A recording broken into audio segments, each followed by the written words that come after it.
Well, a major manhunt now underway for the killer of a U.S. Border Patrol agent. Robert Rosas was shot to death on Thursday outside San Diego. FBI agents and law enforcement officers are combing hospitals for suspects who may have been wounded in the attack. Mexican police also arresting 4 men in connection with Rosas' death, and a 5th suspect was captured near the crime scene Friday. Casey Stiegel is live in Los Angeles. Casey? Well, Julie, this is where this gets very bizarre because the Mexican government is actually giving us more information about this story than our own American government. The FBI is being very tight-lipped. They will not even confirm these arrests in Mexico for us. But Mexican police are saying that they have 4 people in custody in connection to this shooting that happened on Thursday near the California-Mexico border. Although the Mexican authorities are not telling us what evidence they have that links these men to the crime. The only thing they will say is that all men are believed to be part of a human smuggling ring because at the time of their arrest, they were with a group of 21 suspected illegal immigrants and they had weapons. One of the suspects also told police that another person in the group was in fact responsible for the murder.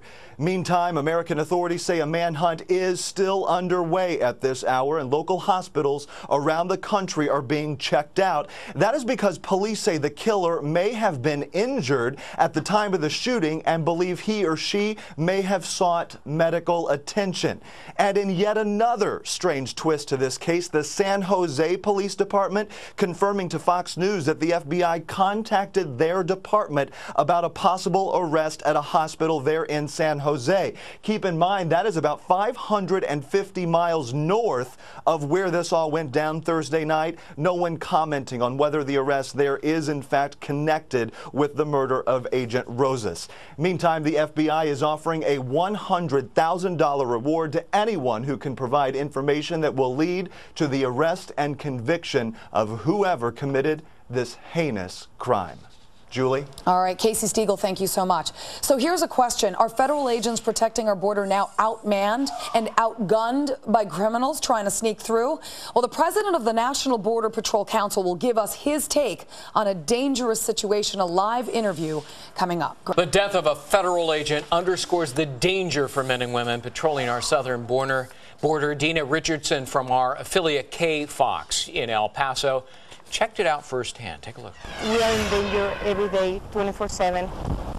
Looking through the fence that separates the U.S. and Mexico, we have a little scout. Border Patrol agent Carla Johnson does not know what she could encounter today. This morning I wish I would hug my kids a little harder this morning and I give them a bigger kiss and tell them that I love them. Her extra gesture follows the death of a Border Patrol agent in San Diego, the father of 2 shot in the head and left to die. A harsh reminder of the new reality Johnson faces each day. The smugglers or the coyotes, how we call them, they're getting ruthless by the minute. Because the U.S. Border Patrol is cracking down. A combination of the fence, cameras, and agents has apprehensions down by 70% along the borderland. For us, it is a sign that we're doing a good job, right? However, unfortunately, our assault against our agents are increasing. Money-driven smugglers, desperate to keep their way of life in operation, are resorting to new measures. Now they carry weapons. They carry knives. And after 3 years on the job, Johnson has her own stories of an ordinary day turning critical in a matter of moments. I have an individual in the Mexican side, still in the other side of the border, just pull out a gun. And if he wanted to, I would probably be dead right now. What others do, she can't control, but she can be prepared. So Johnson relies on her extensive training to return safely home each day. That was Dina Richardson from our affiliate KFOX. That's in El Paso, Texas. Well, that was a great look at the challenges facing our agents. 4 suspects busted in the death of Agent Michael Rosas yesterday. Rosas likely never stood a chance that night. He was dead by the time fellow agents got to him after hearing those shots.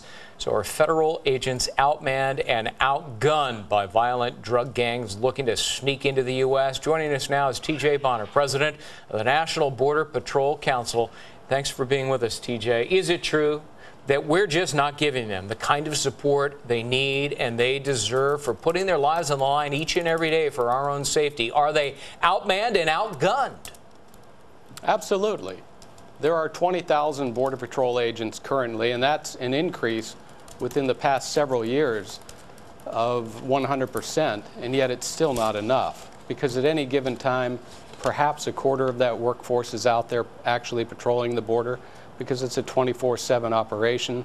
That means that 5,000 agents are responsible for patrolling 8,000 miles of land and coastal borders. Yeah, and look, the drug wars in Mexico that have claimed hundreds of lives in outright murders there just across our border has spilled across our border now. And these guys, I mean, the drug lords who live in these big mansions and their bodyguard posses are armed to the teeth with, you know, AK-47s and machine guns and rocket launchers versus the equivalent of a slingshot for our guys, right?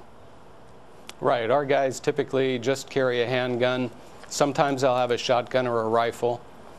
We're outgunned, we're outmanned, and we're not receiving a lot of support from Washington, D.C. The single most important thing that this Congress could do for us is to make it impossible for someone to find work in this country. Right. As irrelevant and counterintuitive as that sounds, that would eliminate 95–98% of the traffic, which would allow us to outnumber the criminals instead of being outnumbered by the criminals. Well, if we would just enforce our existing laws, that would probably solve the problem, but very few are doing that, especially the folks in Congress.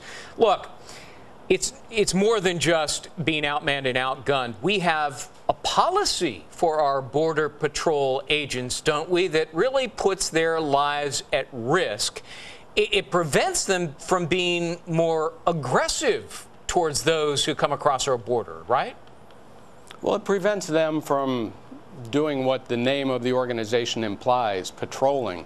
It places many of these agents in fixed positions right along the border where they are extremely vulnerable to assaults. In the last fiscal year, which ended September 30th of 2008, there were 1,097 assaults against U.S. Border Patrol agents. That's more than one every 8 hours, 3 assaults a day. That's completely unacceptable. Yeah. And last quick question, real quick answer if I can.